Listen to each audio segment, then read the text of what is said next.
Buenos días, Álvaro Cedeño y Álvaro Cedeño les saludan en este episodio número 107 de Diálogos con Álvaro Cedeño. Esta es una conversación intergeneracional para conversar de temas como acción humana eficaz, espíritu emprendedor, transformación de conflictos y políticas públicas. Hoy para conversar sobre el artículo publicado esta semana en la página web alvarocedeno.com titulado El lunes siguiente. Papá, ¿cómo te trata esta semana? Muy bien, muy bien. Es una semana distinta a la semana pasada, ¿verdad?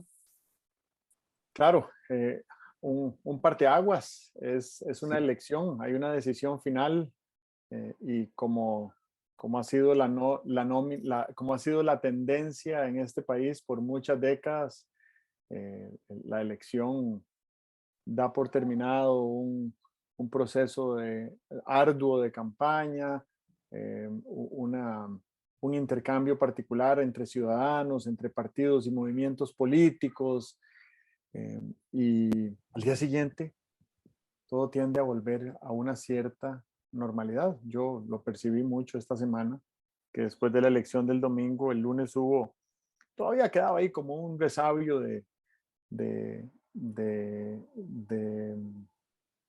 ganas de seguir tratando de convencer a otros, pero ya el martes eso había sido superado, ¿verdad? Entonces, bien, yo creo que después de ese ruido que significa la campaña política muy larga, que ahora las campañas son de 6 meses, antes eran de 4, porque ahora es casi inevitable llegar a una segunda ronda. Después de Claro. ese ruido de Ujú. las campañas, em, em, y de la ansiedad del día de las elecciones, que todo el mundo está muy pendiente, ¿verdad? Viene como una cierta serenidad y esa serenidad es muy apreciable y muy notoria. Empezamos a percibir a estas alturas del año, porque siempre coincide con estas alturas del año, con la cercanía de la época de lluvias, ¿verdad? Que también marca una separación muy marcada entre lo que fue y lo que será. eh, Cambian los sonidos de la naturaleza, ¿verdad? Empiezan a sonar más chicharras, más jigüirros en esta época, y eso nos ayuda a entender que año a año continuamos construyendo historia, ¿verdad? Y termina un periodo de gobierno que en realidad se siente como dos periodos de gobierno, porque un partido gobernó durante 8 años, aunque con un híbrido en la conformación del gabinete, y viene algo que podría perfectamente caracterizarse como una revolución, porque un partido que nunca había tenido ni regidores, ni alcaldes, ni diputados, se alza con la presidencia de la República, ¿verdad? ¿Qué vendrá en ese gobierno futuro? ¿Cuál será el plan? Y sobre todo, ¿cuál será el equipo? Pero más que todo, y esto es un llamado que hacemos constantemente, ¿cuál es la convocatoria que nos hace a los habitantes a contribuir, ¿verdad? A la buena gobernanza y a la paz de este país? Y pues obviamente que también reflexionar sobre esa singular característica que tenemos en Costa Rica de que el día de las elecciones es una fiesta electoral donde se mezclan todas las personas de todas las tendencias con todos los colores posibles de una manera armoniosa, pacífica, y al día siguiente, bueno, de buena forma volvemos a ser uno mismo, ¿verdad? Tú lo has vivido muchas más veces y creo que también has vivido algunas que no fueron tan pacíficas. ¿Cómo lo sentiste esta vez y cómo lo ves hacia adelante? Yo siempre, los finales de campaña electoral, creo que emocionalmente los pongo en perspectiva de las campañas que viví como niño, de las que viví como joven. Eh, yo voté la primera vez cuando tenía más de 20 años. La mayoría de edad, yo no me acuerdo, era a los 20 o a los 21, pero eh, tuve que esperarme. A los 18 hubo elecciones, pero yo no voté, ¿verdad? Eh, distintas las campañas han venido siendo. A mí me parece que afortunadamente, porque yo tengo 20 años de haber dicho públicamente que me gustaría mucho que los partidos no tuvieran ese derecho de propiedad sobre sus adherentes, ¿verdad? Me gusta mucho que la gente pueda ir a votar eh, razonando hasta los últimos días de la campaña sin decir es que yo soy del partido tal o del partido cual y tengo que votar por eso, ¿verdad? Todavía hace 20, 30 años era impensable que alguien votara por un candidato que no fuera el candidato que había tenido su familia, ¿verdad? Bueno, afortunadamente creo que afortunadamente en ese aspecto los partidos se han desdibujado, ¿verdad? Ya no, uno no se levanta la manga de la camisa ahí por donde tiene la vacuna de la viruela para que le vean el sello del partido X, ¿verdad? Afortunadamente eso le da una cierta fluidez a los torneos electorales. Desafortunadamente, eso ha ocurrido no solo porque las personas eh, se han desarrollado, sino que creo que ha ocurrido porque los partidos, desde el punto de vista de escuelas ideológicas, ¿verdad? Escuelas de pensamiento, eh, ya no lo son, ya no lo son. Cuando yo estaba en los primeros años de la universidad, íbamos al partido tal a oír hablar a sus jerarcas, ¿verdad? Y dialogábamos con ellos, era bien interesante, ¿verdad? Eran gente seguramente muy demócrata, muy humilde, muy comprometidos con la política porque un estudiantillo de segundo año de la universidad les podía hacer preguntas y podía discrepar con ellos y tal, ¿verdad? Bueno, pero el partido era una fuente de guía eh, en materia política. Hoy en día no lo son. Hace mucho tiempo, creo que es de don Daniel Oduber, la frase de que los partidos se habían convertido en maquinarias electorales.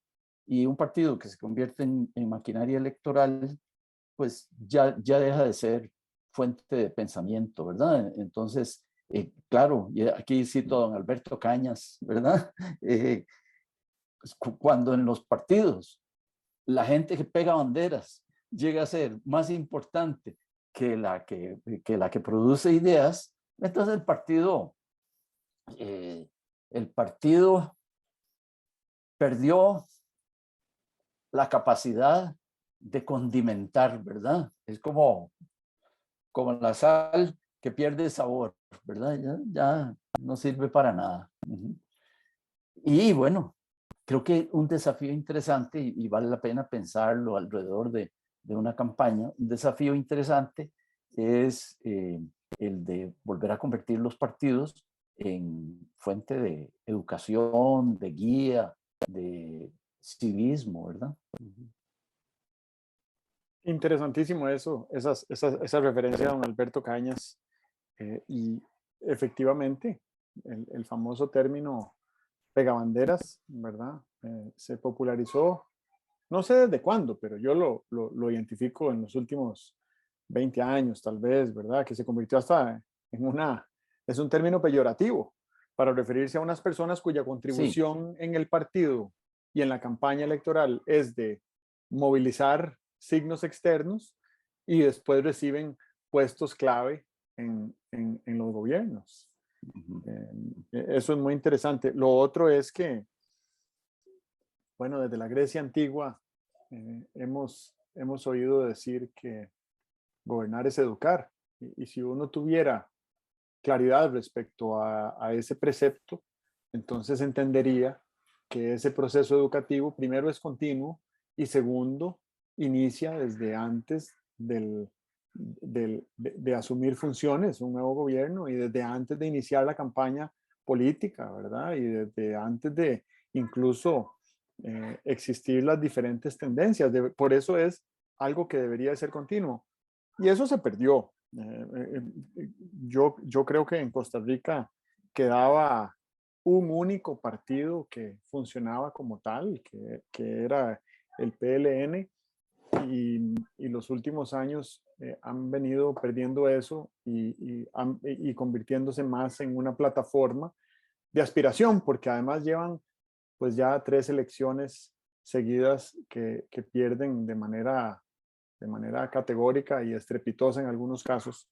Entonces ahí me parece que ha habido una pérdida. Cuando se pierde la robustez del vehículo electoral por excelencia en el partido más antiguo y que ha gobernado más veces el país, entonces es hora de ponernos a pensar con seriedad qué hacer al respecto, ¿verdad? Si conviene seguir teniendo un montón de partidos políticos de alquiler que permitan a diferentes movimientos aspirar a la presidencia. Y hablo de la palabra movimientos en particular porque yo siento que el mismo Partido Acción Ciudadana, que aunque tiene 20 años de estar participando en contiendas electorales y de haber sido tan disruptivo a nivel político electoral, pues ha demostrado en esta elección que es más un movimiento que un partido, ¿verdad? Porque la verdad es que estos 8 años de gobierno del Partido de Acción Ciudadana han tenido un montón de notas altas, destacadas. Ha sido una gobernanza que nos ha hecho avanzar en múltiples frentes. Y sin embargo, el castigo que recibieron en las urnas es inusitado, histórico, ¿verdad? Que ni siquiera puedan tener un diputado en esta próxima Asamblea Legislativa, eso es muy llamativo. Y por otro lado, igualmente llamativo es que un partido nuevo, prácticamente, con un nombre muy bonito, además, porque progreso social democrático suena como que lo que todos querríamos, ¿verdad? Las 3 cosas. Y que se alce con la presidencia de la noche a la mañana prácticamente. Y creo que esto a lo que voy es que hemos visto en los últimos 20 años una especie de laicidad electoral. Se rompieron las lealtades. Ya hoy no es tan vergonzoso decir yo era y ya no soy de tal fuerza o no soy de ninguna, ¿verdad? Sí, sí, sí. Antes implicaba una vergüenza Claro. manifestarse a favor o en contra de una fuerza política. Sí. Sí. Yo recuerdo, recuerdo campañas electorales donde a mí me producía verdadero malestar encontrarme una persona que dijera que era neutral. A mí me parecía tan imposible ser neutral, ¿verdad? Especialmente cuando había 2 partidos políticos, ¿verdad? Y entonces, ¿cómo que neutral? ¿Verdad? Es que no ve que aquí estamos los buenos y el otro lado están los malos. ¿Cómo se puede ser neutral entre buenos y malos? Pero ahora, la neutralidad yo la mido como, no como apatía, ¿verdad? Sino que la neutralidad la miro como posposición del juicio. Yo voy a esperar a formar juicio, ¿verdad? Y puede ser, yo creo que mucha gente fue a las urnas en esta campaña habiendo pospuesto el juicio y fue a las urnas todavía sin que ninguno de los 2 contendientes lo convenciera plenamente, ¿verdad? O lo convenciera intensamente. Esta campaña en eso fue singular, ¿verdad? Pero tiene esa ventaja. Mira, fue una campaña bien rara. Los últimos debates, las últimas semanas fueron lo que don Oscar Arias llamó una pelea de gallos. A mí me hizo mucha gracia porque en determinados momentos en los debates televisados, sí, la cosa se veía como una pelea de gallos. Y yo tenía el temor, creo que así lo dije en alguna de mis columnas, de que eso dejara unas brechas inzanjables, ¿verdad? Pero la reunión del, ¿qué fue? Martes, ayer martes, sí, ayer martes, que don José María y don Rodrigo se reunieron.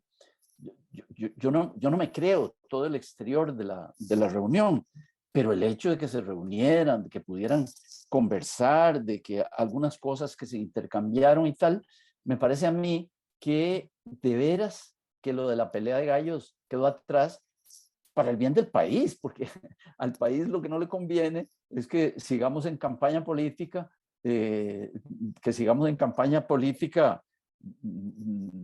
del 8 de mayo, aunque yo sí creo, y lo voy a calificar, que el presidente de la República y su equipo tienen que seguir en campaña política. Ahora ya no es voten por mí, ahora es, hombre, yo quiero aumentar la base de apoyo que hay, y lo digo un día de estos en una manifestación pública, yo quiero aumentar la base de apoyo que hay para las iniciativas del Poder Ejecutivo, porque en parte en eso consiste la gobernabilidad, ¿verdad? Si se le pudiera pedir a una hada madrina algo para este país, yo le pediría, hombre, buen juicio para el Poder Ejecutivo,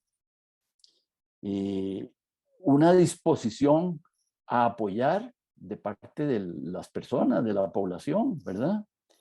Y una asamblea legislativa madura, robusta, constructiva, también lo he dicho por ahí. La Asamblea Legislativa y las fracciones grandes de la Asamblea Legislativa cogobiernan. ¿Cómo vamos a decir que no cogobiernan? Cogobiernan, lo cual no quiere decir que tienen que estar de acuerdo siempre con las iniciativas del Poder Ejecutivo. Quiere decir que van a decidir cuándo estar de acuerdo y cuándo estar en desacuerdo en función del bien común, porque el bien común es la meta de los que están en política y es la meta de los que no estamos en política también y estamos viendo los toros desde la barrera, no sé. Pues fíjate que me parece que efectivamente la campaña tiene mucho de teatralidad y esa teatralidad es una puesta en escena que todos los actores y actrices saben que pues que se termina, ¿verdad? Y después de que se termina, se requiere cierta dosis de madurez para entender que es hora de mover la página, pasar la página y quizás incluso dejar atrás los disfraces y los antifaces y empezar a trabajar para forjar la realidad de eso que denominas gobernabilidad, ¿verdad? Eh, También me pareció muy llamativo el discurso de aceptación del presidente electo. Yo no lo vi en su momento porque tenía una visita y entonces después de escuchar el resultado me desconecté. Y ya tarde, cuando era hora de acostarme, fui a buscar el discurso. La verdad es que no sabía ni cómo buscarlo, ¿verdad? No sabía ni si era posible encontrarlo, pero obviamente que sí. Y fue un discurso conciso, conciliador, propositivo, humilde, eh, y eso lo aprecié, ¿verdad? Me pareció que no era una pieza teatral. Y entonces creo que eso ayudó a, a zanjar diferencias, a acercar voluntades, a, me pareció una convocatoria Sí, para iniciar a forjar acuerdos. claro. Eso creo que también es importante. Y bueno, y tal vez es que yo desde hace muchos años no estaba en el país el día después de la elección. Y entonces estuve pendiente de lo que se decía en la calle y estuve pendiente de una primera entrevista que dio el presidente electo muy temprano, una entrevista corta además, puntual, en la cual hace un reconocimiento de una solicitud de ayuda prácticamente, ¿verdad? Diciendo que necesita gente para gobernar y que no la tiene. Y sobre todo dijo algo que me pareció eh, histórico, y es que no le debe ningún puesto a nadie. Y Ajá. eso me pareció muy importante, Ujú, claro, ¿verdad? claro. Porque Ujú. veníamos acostumbrados desde la era del bipartidismo a que los puestos se iban cocinando a lo largo de la campaña en función a la contribución de las personas. A veces la contribución en parafernalia, a veces en dinero, a veces en trabajo, a veces en ideas, a veces en grupos de apoyo que representa cada uno, ¿verdad? Entonces eso fue llamativo también. Hay dos cosas notables en estos primeros días de postelectorales. Yo me acuerdo en una de las campañas presenciadas por mí, un discurso del candidato derrotado que el leitmotiv era no guardemos las banderas.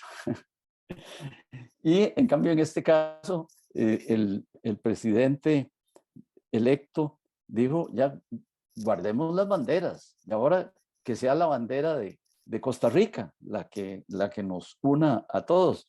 Y me pareció muy, muy bien, ¿verdad? Muy bien, un buen, un buen inicio, ¿verdad? Un buen inicio, ¿sí? Yo creo que ante cosas como estas, uno debería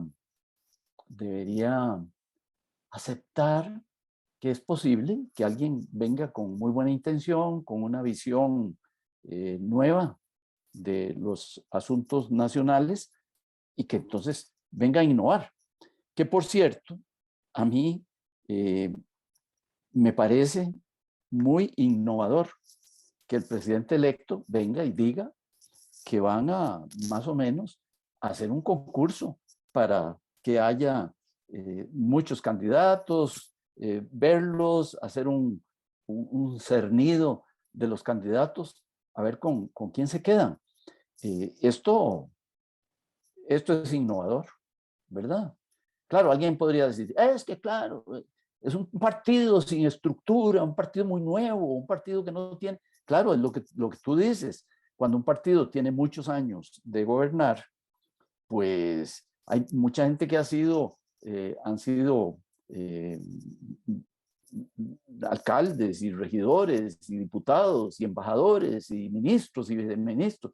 Tiene un pool de donde escoger muy amplio. Un partido nuevo eh, tiene esa dificultad que creo que la tuvo también el PAC, a pesar de que ya tenía sus años de rodaje en el primero y en el segundo gobierno, tuvo un problema de que al día siguiente no podían decir quién era el gabinete, ¿verdad? Y eso me parece, me parece razonable, ¿verdad? Por ejemplo, mira, para elegir ciertos puestos públicos, eh, la legislación obliga a que haya un concurso, ¿verdad?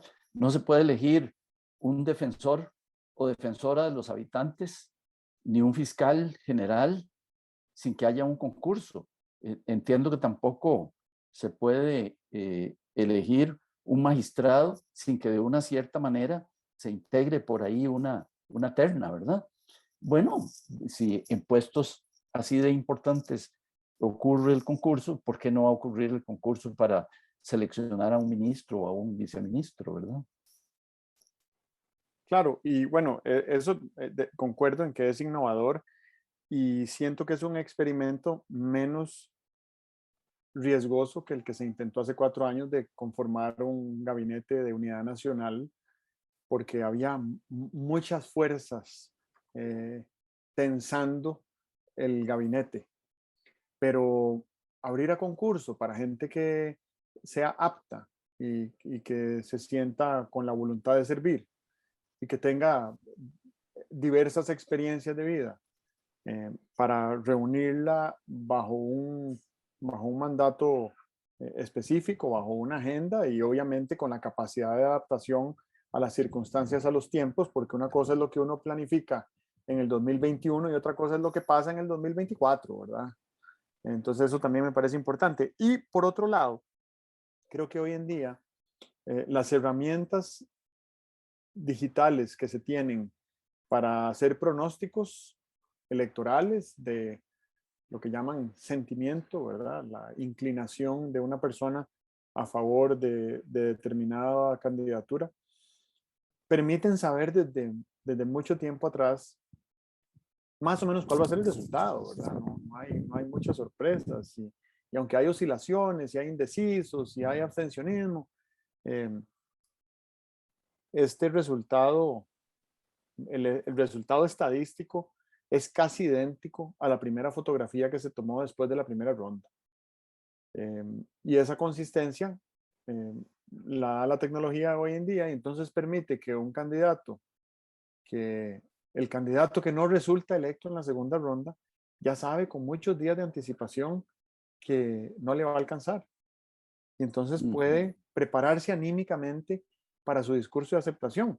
El discurso de Sí. aceptación de José María Figueres Ujú. fue, fue hermoso, Sí, ¿verdad? sí, sí. Ujú. Y fue maduro, y fue pausado, y fue constructivo. Em, Creo que eso también es de apreciarse, ¿verdad? A partir de ahí, ¿qué es lo que viene? Sí se siente como una incógnita, ¿verdad? No hay mucha claridad. Bueno, yo asumiría que en una democracia madura, en un estado robusto, en unas circunstancias de crisis global como las que enfrentamos, sea bastante fácil darle seguimiento a las cosas que el gobierno saliente ha venido haciendo bien, Ujú. ¿verdad? Em, Eso me parece que sería lo sensato, mm, lo menos costoso, lo de mayor provecho, incluso si esa campaña electoral que tú sugieres que debe continuar el partido triunfante, debe ser una campaña para movilizar voluntades a su favor, entonces quizás Ujú. el capital político más accesible que tiene sea el de las cosechas más tempranas que pueda obtener en sus primeros días de gobierno. Y creo que Sí. una manera de obtener cosechas tempranas es eh, dar dos o tres pasitos más en la dirección de lo que ya se venía haciendo, porque eso Ujú. va a hacer que florezca lo que necesita florecer, que se coseche lo que ya está listo para cosecharse y y que no se perturbe la voluntad de aquellos que gestaron Sí. aquella cosecha, ¿verdad?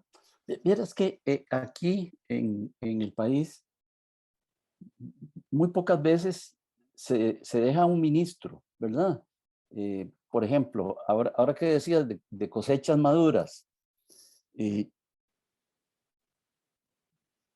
¿por qué no, por qué no hablar con Rodolfo Méndez, que me parece que ha sido un gran ministro de Transportes, para que termine lo que está tan maduro, ¿verdad? Es que antes había el problema de decir, qué dicha que no lo puedo terminar, porque entonces la placa la pongo a administración tal y cual, la nueva, ¿verdad? Bueno, dejemos que Rodolfo Méndez termine esa cosa, se habla con él y no sé cuánto necesita para terminar, 6 meses, un año, termina las cosas y qué bien, porque eran cosas que están muy bien encaminadas, a punto de terminarse y que son de una necesidad nacional muy importante, ¿verdad? Ujú. Eh, Don Pepe dejó como ministro de Hacienda al ministro de Hacienda, ¿de quién sería? Don Pepe en el 70. De claro, al ministro de Hacienda de don José Joaquín Trejos, que era don Oscar Barahona Strever. Y vino y tranquilamente lo dejó como ministro de Hacienda, no me acuerdo, unos meses, un año y tal y cual. Esas cosas se pueden y se deben ir dando naturalmente entre nosotros. Mira, una nota sobre los concursos.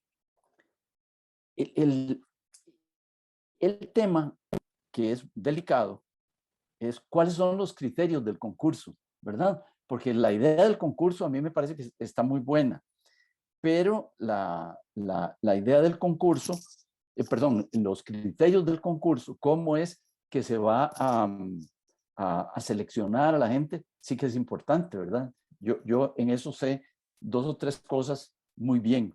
Una de las cosas que sé muy bien es que no hay que seleccionar por currículum, hay que seleccionar por resultados obtenidos, ¿verdad? Que el currículum diga que estudié en tal parte, tal cosa, dice poco.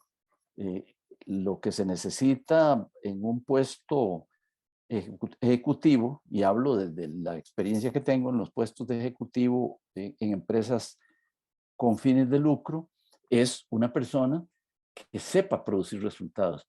Y para producir resultados tiene que tener un conocimiento específico de la disciplina de producir resultados, tiene que tener también una inteligencia emocional que no lo haga dispararse en el pie, ¿verdad? Yo he visto ejecutivos que se disparan en el pie y en vez de suscitar colaboración, lo que suscitan es lo contrario, ¿verdad? Y la otra cosa que es bien importante es la sensibilidad por el entorno en el cual se van a desenvolver, porque no es lo mismo, no es lo mismo sacar a Robert McNamara de la presidencia de Ford Motor, como hizo Kennedy, y llevarlo a la Secretaría de Defensa, con una guerra en Vietnam en marcha y tal y cual. Bueno, lo mismo aquí, ¿verdad? Lo mismo aquí. Un buen ejecutivo de una empresa con fines de lucro no necesariamente es un buen ejecutivo público, pero no estoy diciendo que, eh, que sea un graduado en administración pública el que tiene que tener tiene que conducir un ministerio. No, basta con que tenga la sensibilidad de que está pasando de un entorno, ¿verdad?, a otro, ¿verdad? Y creo que la raíz de la cosa que debe tener muy clara es una cosa que has citado tanto aquí, ¿verdad? Y es que en la empresa privada se hace todo lo imaginable, siempre que no sea delito. En cambio, en la empresa pública se puede hacer solo lo que está mandado, ¿verdad? Entender eso, me parece que ya es que se entienda eso, debería ser un criterio importante a la hora de seleccionar. Interesante, ¿verdad? Creo que también hay un asunto de prestancia del futuro jefe de Estado, de lo que se denominaba antes. Yo no sé si hace días que no lo escucho decir que se deje asesorar, pero ese dejarse asesorar suena todavía como que unas personas allegadas le van a dar una información que le va a entregar la verdad absoluta.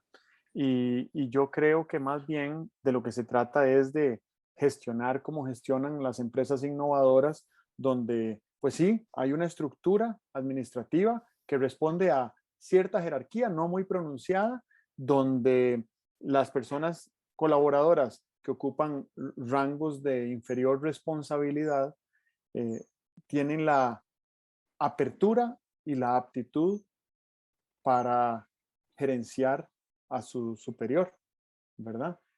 Porque si uno se pone a pensar en cuál es, cómo debería el presidente de la República emplear sus mejores 8 horas del día,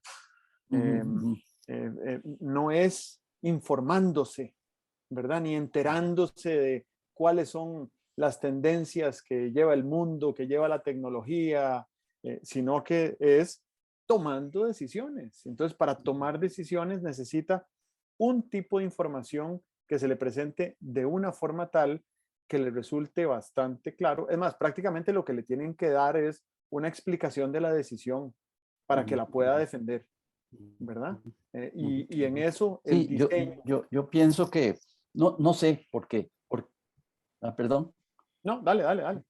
te, te decía que yo conozco poco de las interioridades de la casa presidencial. Una buena casa presidencial debería tener como una secretaría técnica, un staff asistente del presidente, para que el presidente no tuviera que meterse en la letra menuda de nada, ¿verdad?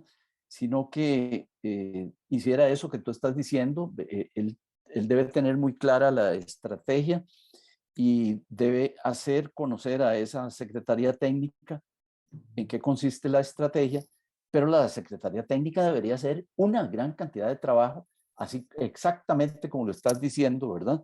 Eh, Tráiganme las decisiones cocinadas. No quiere decir, díganme qué tengo que decidir, porque según la estrategia que tengo, yo sé lo que tengo que decidir, pero tráiganme la cosa de manera que la decisión haya agotado todas las etapas de búsqueda de información, de medición de consecuencias, incluso de medición de consecuencias no deseadas, ¿verdad? ¿Dónde me puede salir el tiro por la culata? Desde un punto de vista, desde un punto de vista eh, formal o político, ¿verdad? Eh, Porque yo no creo un presidente que trabaje 12 horas, ¿verdad? No debería ser, debería estar unas cuantas horas él controlando el rumbo de su gobierno y tratando de ver cómo saca adelante su estrategia macro, ¿verdad? No en las minucias de cada día, ¿verdad? Sí, sí. Sí, la casa presidencial ha cambiado mucho. Cuando la casa presidencial estaba en donde está ahora el Tribunal Supremo de Elecciones, una vez, una vez a don Chico Orlich le llegó un chiquillo que vendía empanadas, ¿verdad? O sea, imagínate, seguramente no había ni guarda afuera, ni recepcionista, ni nada. Llegó un chiquillo que vendía empanadas a venderle empanadas a don Chico.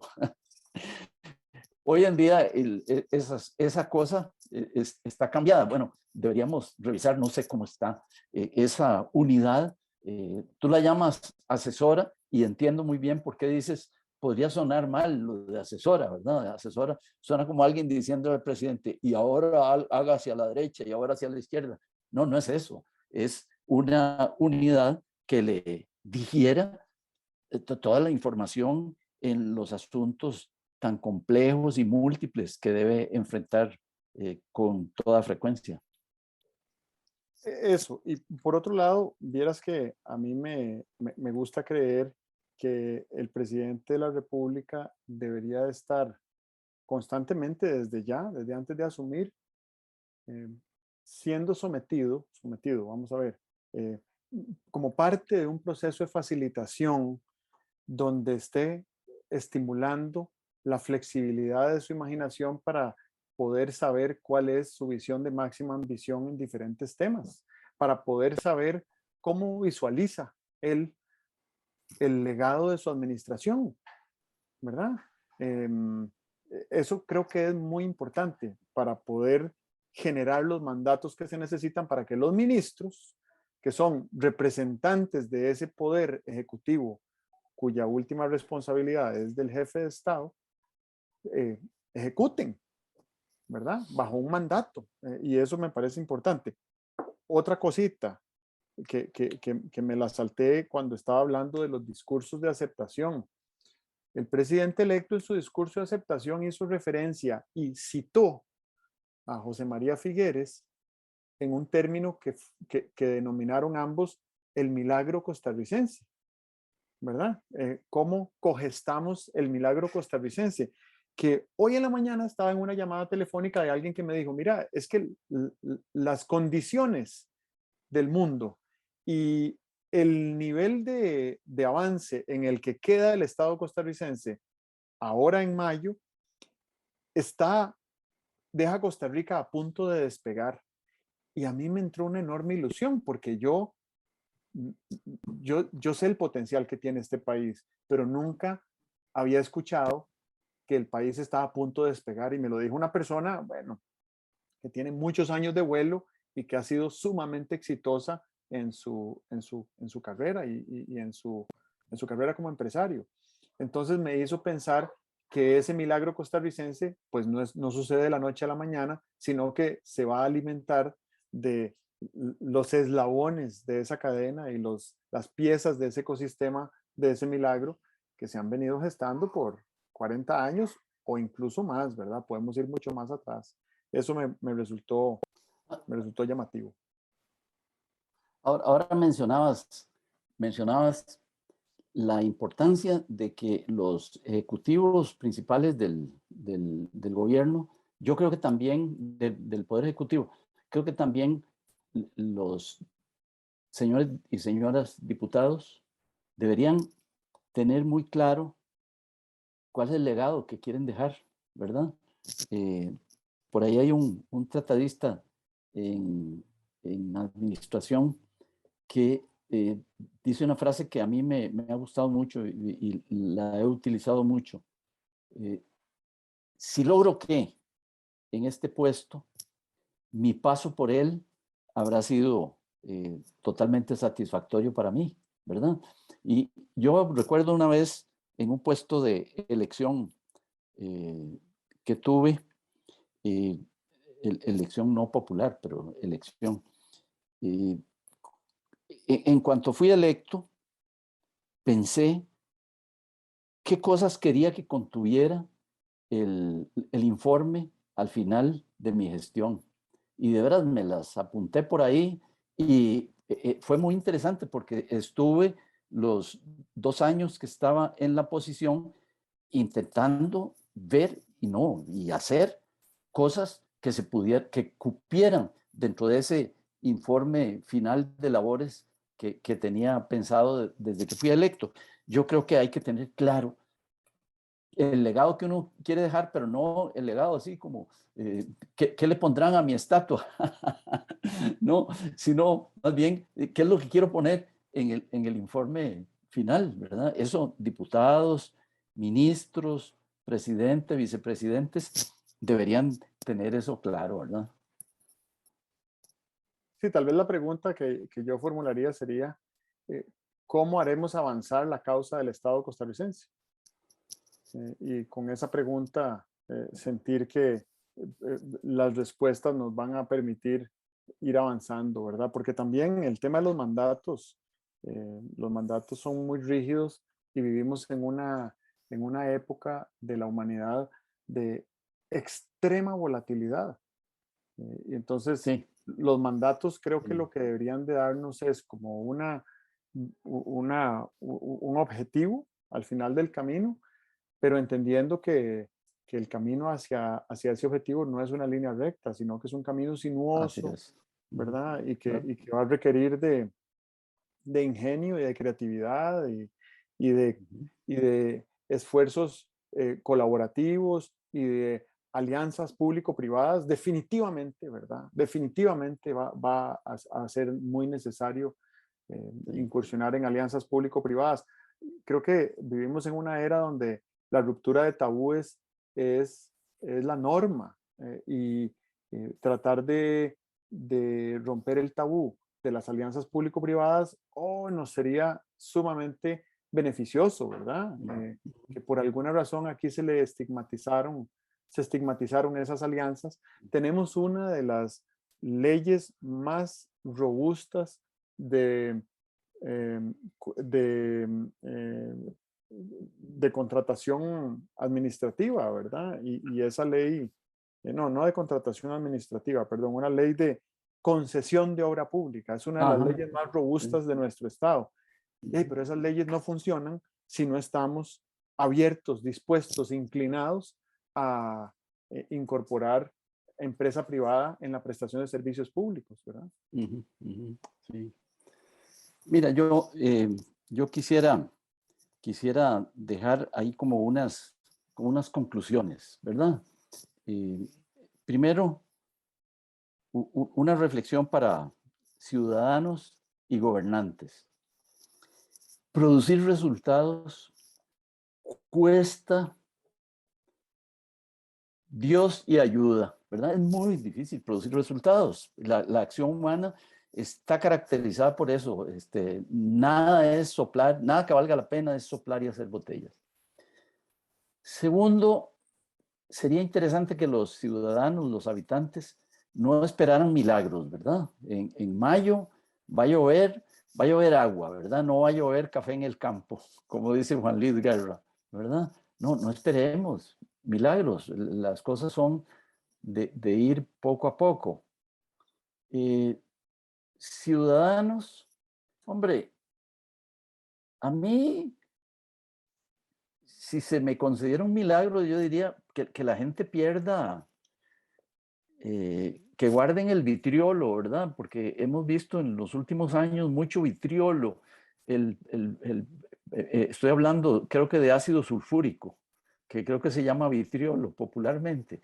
El presidente hace un movimiento y las redes sociales le caen ahí, desacreditando el movimiento, diciendo que eso no es nada, que debió haber hecho y que tal y cual.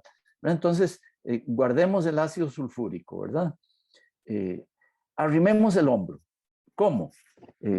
No, el presidente no va a pasar por ahí esperando a que yo le ayude. Pero ¿cómo arrima el hombro un ciudadano? Hombre, cumplamos cada uno con el deber de cada día. Si yo soy mecánico, haga el trabajo muy rápido y entréguelo y con honestidad y tal. Y si soy funcionario público, dé ideas, esté alerta, no espere a que lo manden, vaya haciendo cosas, ¿verdad? Y si soy estudiante y vivo lejos de la administración pública y tal, estudie con gana, con resultados, ¿verdad? Cada ciudadano tiene un deber. Si todos nos paramos a ver si el presidente está cumpliendo con su deber o no, me parece que estamos perdiendo el tiempo. Cumplamos nosotros con su deber, que al presidente que lo controle la Contraloría y la Asamblea Legislativa. Y todos, equipo de gobierno, diputados, ciudadanos, tengamos muy claro que la medida general, global del éxito político, del éxito del país, ese es el bien común. Y alguien podría decir, defíname bien común. Y voy a decir, como decía aquel, yo no puedo definir el bien común, pero sí lo reconozco cuando lo veo. Lo reconozco cuando lo veo, ¿verdad? Y si paso por ciertos caseríos, veo la exclusión. Y si paso por ciertas escuelas, veo lo malas que son esas escuelas. Bueno, el bien común es el beneficio, especialmente para los que están en una situación peor, ¿verdad? Bueno, todos los que gobiernan y los ciudadanos tenemos que orientarnos hacia que haya una mejora en el bien común, aunque esa mejora en el bien común me implique a mí un sacrificio, un pequeño perjuicio y tal, ¿verdad? Muy bien, excelente la conclusión y lo dejamos acá entonces. Muchas Está muy gracias. bien. Qué bueno verte. Nos vemos. Ok, Chao. adiós.